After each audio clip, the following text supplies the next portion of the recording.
क्या हमने एबीआर के डॉक्यूमेंट के मुताबिक बायोमेट्रिक वेरिफिकेशन जुलाई में करवानी है या इसका वेट करना है? अगर हम नहीं करवाते तो क्या हम टैक्स रिटर्न फाइल नहीं कर सकेंगे? आज के इस छोटे से टॉपिक के अंदर हम इसको स्टडी करते हैं। आप देखें प्रैक्टिकल अर्निंग है, उस्मान फ़हीम महबूब।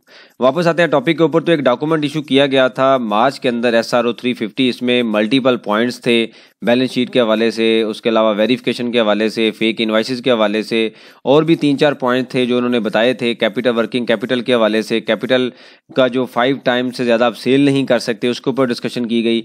एक इसमें पॉइंट था कि आपने हर साल जुलाई के अंदर पोस्ट वेरिफिकेशन करवानी है। एक प्री वेरिफिकेशन और पोस्ट वेरिफिकेशन का कॉन्सेप्ट होता है कि जब आप कभी भी सेल टैक्स में अगर रजिस्टर्ड होते हैं तो आपने जाके बायोमेट्रिक वेरिफिकेशन करवानी होती है, उसके बाद आप टैक्स रिटर्न फाइल कर सकते हैं। तो अब इस पीरियड में इस डॉक्यूमेंट के जरिए ये भी ऐड किया गया कि अब आपने पोस्ट वेरिफिकेशन करवानी है, हर साल वेरिफिकेशन करवानी है। अब होता क्या था कि लोग क्या एक बार रजिस्टर्ड होते हैं, फेक इनवॉइसेस का बिजनेस करते हैं, किसी भी वजह से उनको नहीं पता होता कि पीछे बैकएंड पे कौन इसको मैनेज कर रहा है।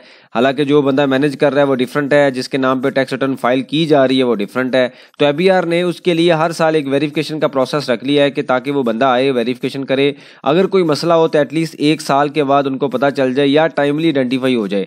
अब मसला ये है कि इन्होंने कह तो दिया कि भाई जो जुलाई के अंदर वेरिफिकेशन करवानी है और नादरा या सेंटर पे या ई सोलर सेंटर पे जाएं और जाके आप वेरिफिकेशन करवा लें। अब जब आप वहाँ पे जाएंगे तो वहाँ पे कोई भी ऐसी इंफॉर्मेशन नहीं दी गई कि जहाँ पे आप उसको क्लिक करके या वेरिफिकेशन जो भी करवा रहा है वो उसको क्लिक करके अपना जो वेरिफिकेशन कर सके। अभी तक कोई इंफॉर्मेशन अवेलेबल नहीं है। आज 12 तारीख हो चुकी है, एबीआर ने उस पोर्टल को अपडेट नहीं किया। तो मेरे ख्याल में जो मेरी सजेशन है वो यही है कि अभी आप डॉक्यूमेंट का वेट करें। ये चूंकि एक डॉक्यूमेंट इशू किया गया था, हमारे यहाँ होता ही है कि डॉक्यूमेंट भेज दिया जाता है, उसके बाद उसकी जो क्लैरिफिकेशन है या उसके ऊपर इम्प्लीमेंटेशन है बड़ी स्लोली होती है। तो अभी हमें कोई डॉक्यूमेंट दोबारा नहीं इशू किया गया।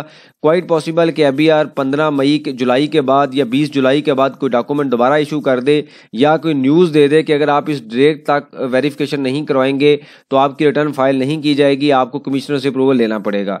तो अभी आपको बिल्कुल इस चीज़ में कोई आपने उस तरीके से इसको नहीं लेना कि आप आज ही जाएं करवाएं। अभी आप चले भी जाएंगे तो आपको कोई वेरिफिकेशन आपकी नहीं होगी, क्योंकि उनको भी नहीं पता कि वेरीफाई कहाँ से करना है, ना ही एबीआर की टीम को भी। ना आप एबीआर की हेल्पलाइन पे बात करेंगे, एबीआर के ऑफिस में भी बात करेंगे, उनको बिल्कुल नहीं पता। तो इस वजह से आप वेट करें, जैसे ही इसके ऊपर फर्दर कोई क्लैरिफिकेशन आती है तो आपको अपडेट किया जाएगा, प्रोसेस बताया जाएगा कि किस तरीके से हमने वेरीफाई करना है या नहीं करना। डॉक्यूमेंट इशू कर दिया गया है, उस डॉक्यूमेंट के मुताबिक हमने करना है, प्रोसेस इसका नहीं बताया गया कि कैसे करना है। इससे रेलिवेंट कुछ सजेशन हो, क्वेश्चन हो, मेंशन कीजिए, इसके ऊपर हम डिस्कशन करेंगे ताकि जो लर्निंग का प्रोसेस है वो कंटिन्यू रहे। बहुत शुक्रिया, जज़ाकल्लाह।